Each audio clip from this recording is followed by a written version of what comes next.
SC వర్గీకరణపై supreme court తీర్పు అసంబద్ధంగా ఉందన్నారు పార్టీల నేతలు. ప్రజాస్వామ్యవాదులు వర్గీకరణను వ్యతిరేకిస్తున్నారని తెలిపారు.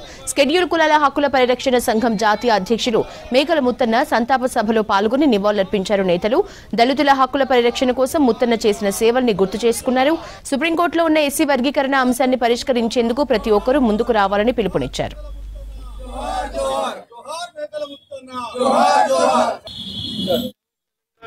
SC ST BC and minority అన్ని కులాల వారికి మా తరఫు నుంచి మేకల ముత్తన్న గారు 23 డేటు స్వర్గలీన అయినాడు.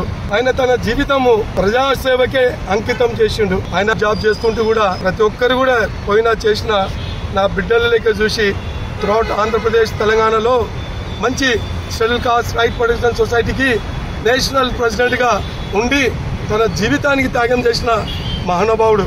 అటువంటి మా జాతికి చాలా చాలా వరకు దుఃఖకరణము. మళ్ళీ అటువంటి మనిషి మాకు దొరకాలంటే దొరకలేడు. మైనారిటీల సమస్యల కొరకు వారు ఆఫీస్కు లీవ్ పెట్టి మరి గ్రామాలకు వెళ్ళి అక్కడ సమస్యను తీర్చేవారు.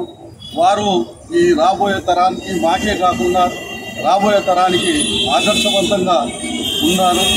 మరి వారు బాబాసాహెబ్ అంబేద్కర్ చెప్పినట్టు ఇది రీచ్ ది పీపుల్ అన్నట్టు ఆయన ఆఫీస్లోనే ఉండకుండా మన కార్యాలయంలోనే ఉండకుండా ఆయన గ్రామానికి వెళ్ళి బాబాసాహెబ్ అంబేద్కర్ పూలే ఆదర్శం తీసుకోవాలని ఎన్నో కృషి చేశారు.